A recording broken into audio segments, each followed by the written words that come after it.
Video जर पहिल्यांदाच पाहत असाल मित्रांनो तर आपल्या चॅनलला सबस्क्राईब करून ठेवा आणि बेल आयकॉन प्रेस करायला विसरू नका मित्रांनो. तर रात्रीचा एक किस्सा सांगतो मित्रांनो तुम्हाला. हे रात्री नाशिक फाट्याला होतो आणि नाशिक फाट्याला एक पेरेला माणूस आलं आणि ते मला म्हटलं मला जायचंय चिंबळी फाट्याला. तर मी म्हटलं ठीक आहे जाऊया. खूप पेरेलं होतं आणि चांगल्या घरचं दिसत होतं म्हणून मी त्याला मदत केली.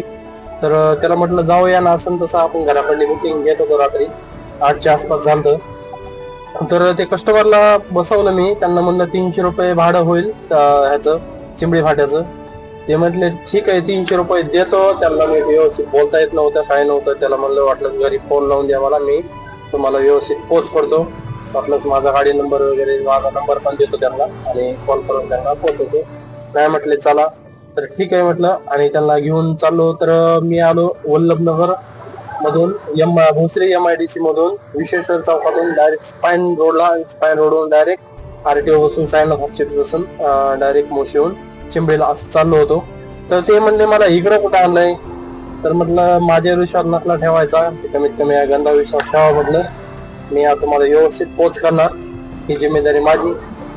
तर ठीक आहे म्हटले ते तसेच बसले. तर सायनॉफ हॉस्पिटलशी आले हायवे लागल्यावर ते म्हणले हा आता माझ्या ध्यानात आला रस्ता कुठं आलो होता आपण.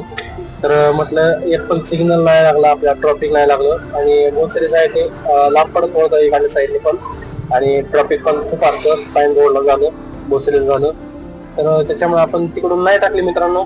आणि हायवेला आल्यानंतर ते म्हटले आता बरोबर आलो आपण. आता मला समजला रस्ता, म्हणजे खूप पेरले होते ते पण थोडं थोडं समजत होतं त्यांना. तर बसताना त्यांना एकच बोललो होतो की मला अर्धे पैसे अगोदर पे करावे लागतील आणि अर्धे गेल्यानंतर करा, कारण की पेलेलं होतं असं सहसा कोणी भरोसा ठेवत नाही डायरेक्ट. ते म्हटले ठीक आहे. तर मला त्यांनी 150 रुपये पे केले जागेवरच. म्हटलं असतील पैसे.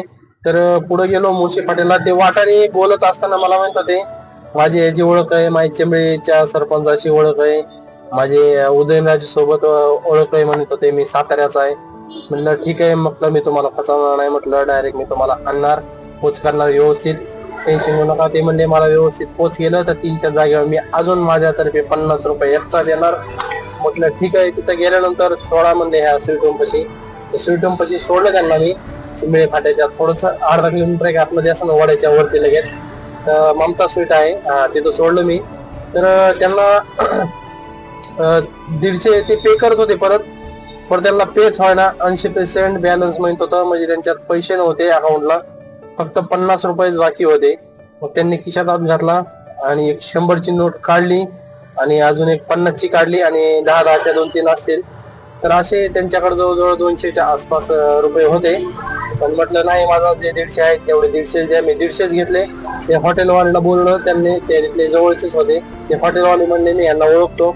म्हणलं ठीक आहे. त्यांनी तिथं 150 पे केले ते आणि हे 150 रुपये आता घेत आहे मी त्यांच्याकडून. ते म्हटले असे इमानदार रिक्षावाले क्वचित भेटतात आणि व्यवस्थित सोडतात आणतात, नाहीतर काय काय मुद्दा म्हणून लुटतात. तर म्हटलं ठीक आहे. मी त्यांना तिथं सोडलं आणि त्यांना म्हटलं मी हे 50 रुपये एक्स्ट्रा पे करेन म्हणत होते, पण मी नको म्हटलं, कारण की पेरेला माणूस काही पण बोलून जातो. तर ते सिरियस नाही घ्यायचं आपणच. 300 रुपये घेतले आणि आपल्याला घराकडे पण यायचे मित्रांनो.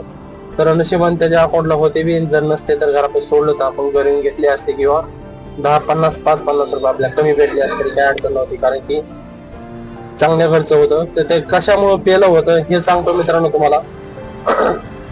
त्याचं पेचं कारण मित्रांनो, त्याच्या वडिलाला अटॅक आला होता. तो म्हणला मी कोल्हापूरहून आलोय आणि स्वारगेटहून मी इथं आलो.